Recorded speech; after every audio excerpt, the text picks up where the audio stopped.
Et salut à tous les gars, j'espère que vous allez bien tout le monde et bienvenue sur la chaîne. Donc aujourd'hui les amis, on va vous présenter la scène Racing Ford Puma Rally. C'est parti les gars, on va déballer la bête.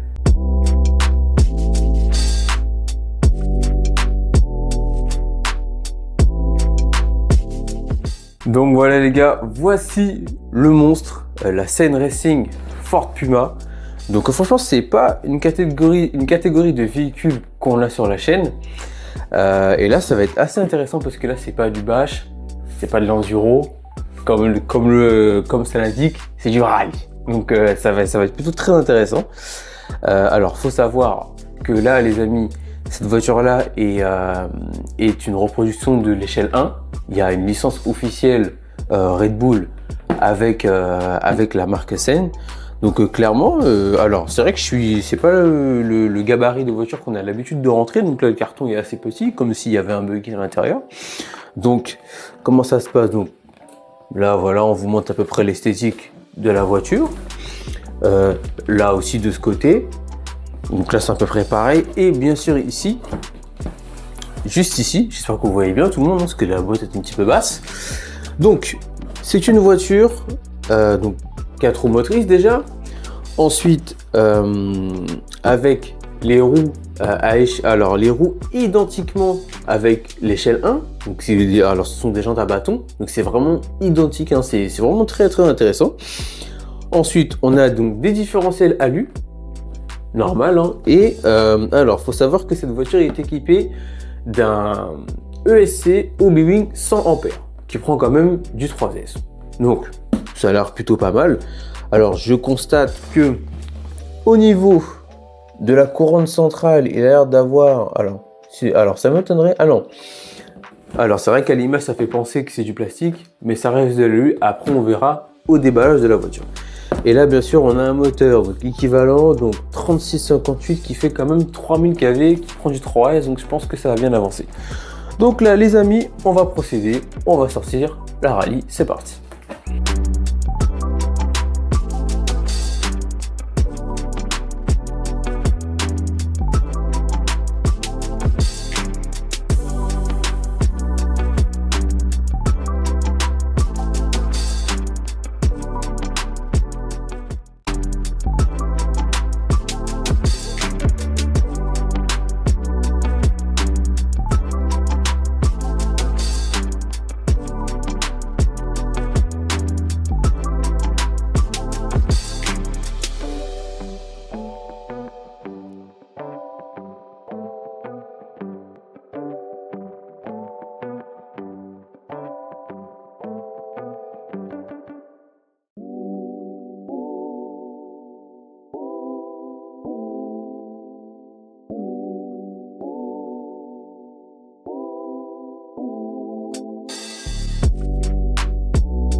Et voilà les amis, après cette petite vidéo, ce petit 360 qu'on vous a fait au niveau de la voiture, donc là, franchement, je suis assez étonné clairement du véhicule, parce que c'est pas des véhicules qu'on a l'habitude de rentrer, très clairement. Et là, je suis assez surpris. Donc c'est une voiture esthétiquement qui est plutôt, moi je trouve, positive, franchement, et c'est vraiment la réplique de l'échelle 1. Donc ça c'est ce que je trouve plutôt pas mal. Alors même niveau déjà de l'esthétique, donc voilà, hein, l'esthétique qui est juste là. Donc franchement c'est vraiment la réplique au niveau des stickers, le Red Bull qui est bien reproduit. Au niveau des portières, au niveau du toit, l'aileron qui est par contre bien reproduit aussi. Franchement, je trouve ça très sympa à regarder. C'est vraiment tape à l'œil. C'est pas un truc qu'on a l'habitude de rentrer. Je le redis encore une fois. Même au niveau de l'avant, là ici le Ford là qui est bien représenté au niveau de la calandre, et même les rétroviseurs qui sont plutôt bien reproduits. Donc ça c'est ce que franchement c'est plutôt très agréable à regarder. Très agréable à regarder. Donc là, on veut la carrosserie, on va un peu vérifier la solidité de la carrosserie. Bon, même si c'est vrai que c'est pas, normalement, c'est une carrosserie qui est pas censée manger comme on a l'habitude de faire avec d'autres véhicules, clairement. Donc déjà, rien que j'enlève les clips, je trouve déjà la suspension vraiment très souple. Donc, vous voyez, hein, la voiture est vraiment maniable. Hein, regardez, c'est vraiment, excusez-moi du terme, mais c'est vraiment de la soupe, hein, clairement. C'est vraiment très souple. Donc, par contre, ce que je m'aperçois, donc, juste ici, je commence déjà ici. Déjà ici, ça, vous voyez, au niveau de la roue, voilà, que je me mets bien comme ça. À l'accélération, déjà, c'est sûr que la voiture, bon là, il y a la carrosserie un peu enlevée, mais à l'accélération, c'est sûr que là, les roues arrière, elles vont taper. Et même déjà à ce niveau-là, ça, c'est un point faible de la scène Ford Puma, clairement. Mais moi, franchement, c'est pas mal. L'esthétique est pas mal. Donc, déjà, même au niveau de la carrosserie, que je trouve, vous voyez, elle est quand même un minimum souple. Donc, par contre, je m'aperçois d'une marque à ce niveau-là. Donc, je pense qu'à mon avis, c'est plus la tour d'amortisseur avant qui a touché peut-être pendant le transport. Après, c'est pas bien méchant. Mais franchement, la carrosserie est plutôt nickel et plutôt bien reproduite. Il n'y a rien à dire, c'est là-dessus. Je trouve ça pas mal. Donc, maintenant qu'on a parlé de la carrosserie, on va rentrer un peu dans la voiture. Donc déjà, je trouve niveau conception de la voiture, les amis, je trouve que c'est assez simple. C'est pas trop prise de tête, c'est pas trop farfelu. Dès qu'on ouvre la voiture, on voit bien que il y a le variateur, le moteur, le cerveau de direction qui est juste en dessous, juste ici, et ici vous avez le boîtier de réception. Donc le récepteur qui est dedans. Alors par contre, je vois bien que là, au niveau, alors c'est un châssis baignoire. Alors le châssis, si vous voulez, c'est juste la lame qui est juste là, et après par-dessus, en fait, vous avez les protections. Donc c'est plutôt bien pensé parce qu'au moins ça évite que la crasse rentre à l'intérieur. Ça, c'est plutôt bien pensé. Et en plus, la Ford est plutôt bien équipée. Quand je dis bien équipée, c'est-à-dire que niveau direction, il y a déjà un pignon. Alors, il y a déjà des pignons effectivement en acier à l'intérieur du cerveau et un cerveau de 12 kg déjà. Donc c'est déjà plutôt pas mal. Un cerveau Savox de 12 kg. Donc c'est déjà plutôt pas mal hein, pour ce genre de véhicule. Et clairement, 12 kg, ça suffit. Hein. Parce que la voiture a fait seulement que 2,5 kg. Sans batterie, je précise. Avec la batterie, ça prend un petit peu de poids. Mais par contre, il faut savoir aussi que faut pas trop charger en autonomie. Parce que ça reste quand même une voiture assez légère. Ce qui est bien par la suite, c'est que là, donc la voiture embarque un variateur Hobbywing 100 ampères, donc qui prend quand même du 2S au 3S avec le moteur compatible, donc c'est du 36-58 3000 kV. Alors par contre, je sais pas quel est le pignon moteur qui est au bout. Donc quand je dis bien équipé aussi, non seulement cette voiture est équipée d'une transmission full métal, donc ça c'est impeccable, hein. Franchement pour le prix que ça coûte, je pense qu'elle fait entre 400 et 519 €, quelque chose comme ça. Et faut savoir aussi que donc cette voiture là, alors je précise bien, ce modèle là les amis est déjà quand même 1 an. Donc il est déjà sorti depuis l'année dernière et cette année il y a encore une autre version de ce véhicule qui est sorti je pense qui fait le même prix d'ailleurs, 519 €. Donc par contre ce que je trouve alors petit point négatif, après ça reste au goût de chacun. Je trouve déjà au niveau des pneus, voilà, je trouve déjà que c'est un petit peu mou. Je pense qu'ils auraient pu faire des pneus un petit peu plus durs, clairement, parce que là non seulement qui dit pneu mou, donc qui dit ballonnement, ça c'est clair, donc ça va chercher la carrosserie, ça va enlever la peinture. Après ça c'est pas bien méchant, hein, très clairement, c'est de l'usure classique. Ce qui est bien par la suite, c'est que vous avez 2 tours d'amortisseur en alu. Alors par contre, ça a l'air des tours de 3 mm d'épaisseur. Donc franchement, je suis assez surpris, c'est plutôt bien équipé. Il n'y a rien à dire. Une voiture en 4 roues motrices. Alors les amortisseurs par contre, je ne sais pas quelle est la viscosité, mais la voiture est peut-être à ras-le-sol. Mais regardez, il y a quand même du débattement. Il y a quand même du débattement. Si je prends la voiture et que je fais ça, voilà, c'est quand même assez maniable. Franchement, ouais, c'est pas mal. Alors après, au niveau du bac à batterie, donc là, vous pouvez y aller. Là, vous pouvez y aller sans forcer. On peut mettre alors 5000 de base. Alors après, peut-être monter en 6000. Après 7000, bon là, ça va commencer à faire beaucoup parce que le véhicule, il va vite joindre le sol. Ensuite, ce que je trouve aussi bien, c'est déjà, vu que la voiture est assez étroite, hein, parce qu'il me semble que la voiture fait donc 23 cm de largeur, donc l'empattement du véhicule est de 30 cm et la longueur est de 46 cm. Donc ce que je disais aussi, l'étroitement de la voiture fait que au niveau des chocs latéraux, bah, vu que ça va, c'est assez compact, donc les triangles, les fusées ne vont pas casser comme ça. C'est ça qui est plutôt l'avantage de ce véhicule. Et puis non seulement, là vous avez engrenage full métal et cardan métal aussi, pareil. Alors par contre, à l'arrière, alors attendez, à l'arrière ce sont des cardans classiques, puisque là j'ai un jeu à l'arrière, cardan classique. Et à l'avant par contre, ah non c'est pareil, c'est pareil. Alors pour une voiture qui est sortie déjà depuis 1 an, je m'attendais à ce qu'il y ait, alors peut-être pas à l'arrière, mais à l'avant, avoir des cardans CVD par exemple.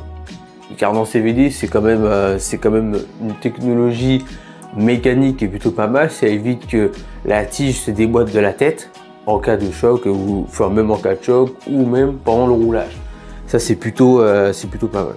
Alors par contre, ce qui va, hein, les DIN, on n'est pas vraiment fan de ça les gars. Par contre les DIN, on va vite faire sauter ça. Alors peut-être en XT60 ou si on est des fous, on met ça en QS8 directement. Voilà. Donc alors faut savoir aussi que le variateur est programmable, donc avec une carte de programmation B-Wing. Alors bien sûr, faudrait peut-être voir au niveau du manuel comment on règle, enfin quelles sont les étapes de réglage dans l'ordre pour éviter de te tromper tout simplement. Donc là j'ai parlé tout à l'heure du boîtier de réception. Donc voici la radiocommande. Alors clairement la radiocommande, elle va juste faire un run, après on va la mettre de côté, on va mettre la DX5C, qui sera beaucoup mieux déjà pour commencer. Alors au niveau de la radio, alors effectivement on peut régler le trim, donc le trim qui est juste ici les amis, juste là. Donc la route directrice pour la direction tout simplement. Vous avez alors le trim, ah oui effectivement, donc le trim, marche avant, marche arrière ici. Et là, je pense que ça doit être la direction juste ici. Alors franchement, c'est un petit peu brouillon parce que c'est pas... Vous connaissez, hein, ça fait des années qu'on pilote sur les DX5C. Et les radios d'entrée dans direct sortie de carton, ça fait un run et après on met de côté. Parce que c'est pas les radios, on n'est pas à l'aise avec les radios d'origine, clairement. On les met de côté directement. Donc franchement, la voiture est plutôt, moi je trouve ça positif. Alors par contre, on est quand même en 2024. Je pense qu'ils auraient pu mettre de la visserie 6 pans partout.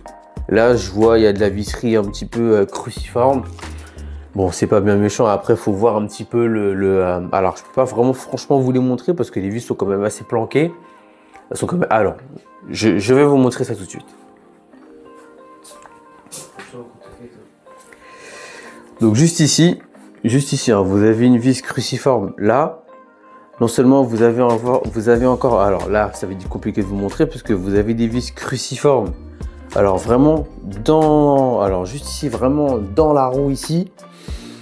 Mais après bon voilà, il y a plus de vis 6 pans que de vis cruciformes. C'est vrai que les vis cruciformes, quand on foire le pas, c'est un petit peu galère. Mais regardez comment c'est bien équipé. Vous avez une transmission full alu, cardan full alu. Alors faut savoir après que je m'aperçois que la noix de cardan, alors si je me trompe pas, la noix de cardan à l'avant n'est pas la même qu'à l'arrière. Parce que là, je sais pas si vous allez voir, juste ici, alors ah oui mince, c'est vrai que ouais, il faut tourner les deux roues attendez, on va faire ça. Là vous n'avez pas de maintien, vous n'avez pas de vis BTR, tandis qu'ici devant, juste ici, vous allez en avoir une. Non, à l'arrière, pardon, excusez-moi, vous allez en avoir une. Donc c'est pas les mêmes pièces au niveau de la noix de cardan.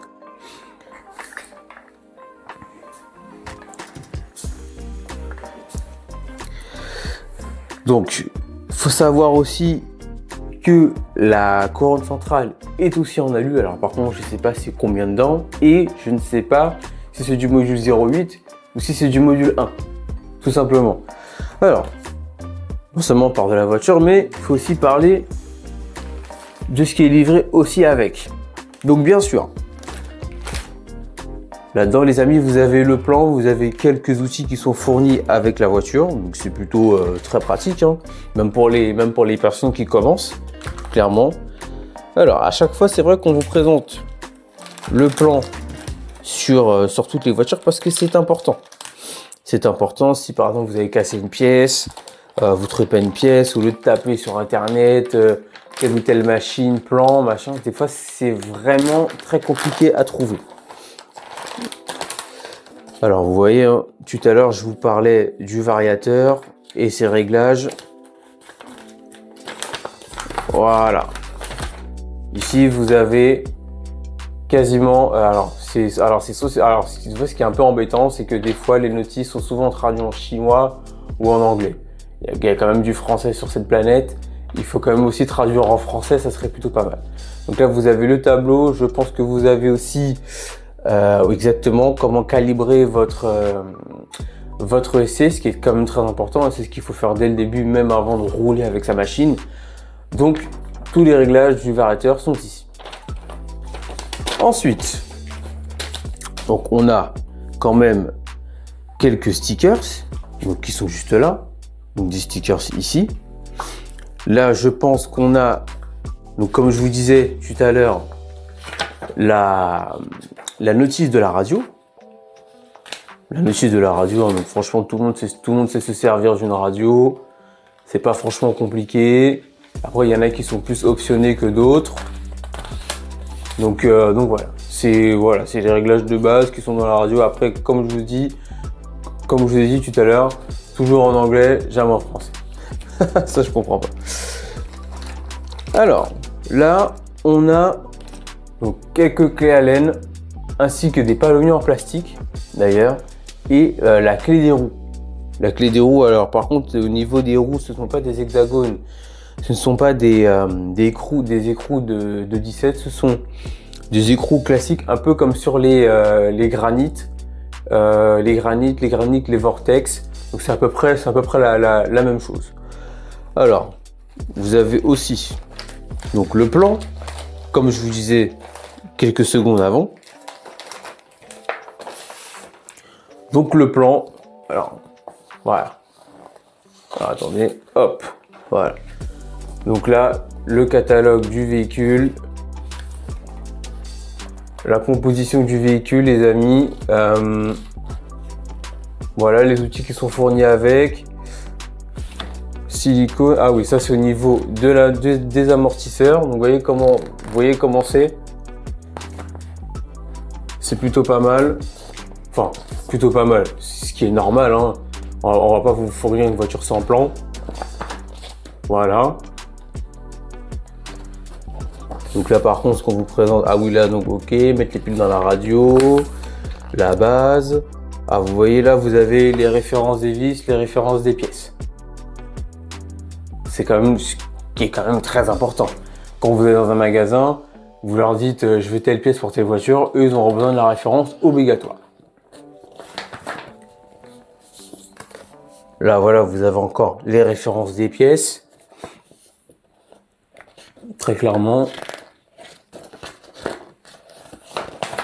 Encore ici. Donc là je pense que c'est... Ah oui, encore les références des pièces, les boîtiers diff, les pignons, les tirants, les pneus, les supports carrosserie. Les supports carrosserie, on va revenir tout à l'heure que sur quelques points. Et encore quelques peu. Donc vous avez toutes les références, toutes les panoplies au niveau de la scène Ford Puma Rally. Donc à ne pas perdre, toujours à avoir de côté. Donc ce que je disais juste avant, tout le monde, au niveau des supports carrosserie, alors c'est vrai qu'il y a beaucoup de souplesse, c'est quand même très élastique. Je trouve ça plutôt bien positif. Pourquoi? Parce qu'en cas de choc, voilà, au moins c'est pas rigide, au moins que ça ne casse pas directement, ça absorbe le choc. Donc ça c'est plutôt, je trouve ça plutôt bien. Alors par contre c'est sûr que là, vu l'envergure de la voiture, je pense pas que les pièces doivent coûter un bras. Comparé à certains véhicules qu'on a sur la chaîne, comme vous avez vu. C'est sûr que là, si on casse une fusée, si on casse une couronne, un boîtier de diff, franchement, c'est pas la mer à boire, quoi. C'est vraiment, on peut acheter les pièces les yeux fermés, sans problème, sans problème. Donc, bah, là, les amis, je vous ai fait le tour du véhicule. Alors, par contre, faut savoir aussi que, alors, dans les roues, alors, je dis bien dans les roues, ici, je pense que c'est un Exa de 12. Parce que ça me semble bien gros pour être du... Oui, c'est un Exa de 12, un Exa en plastique. Donc, qui fait vraiment le boulot, hein, parce que elle-même, la jante est en plastique. Il n'y a pas forcément besoin d'avoir, si vous voulez, une marque en alu dans la jante pour que ça accroche bien, comme comme ce qui est fait dans les armes à vitesse. Sauf que eux, ils en ont bien besoin, par contre. Mais là, les amis, franchement, je suis bien content de vous avoir partagé d'avoir échangé au niveau de ce véhicule. Je trouve ça très intéressant. Hâte de voir ce que ça donne, bien sûr, en changeant la fiche, bien évidemment. Et surtout que, franchement, même au niveau de la carrosserie, ça rejoint bien. Alors, ce que je disais, voilà, c'est que ça rejoint bien le bleu du X-Max. Sur ce, les amis, je vous dis à la prochaine.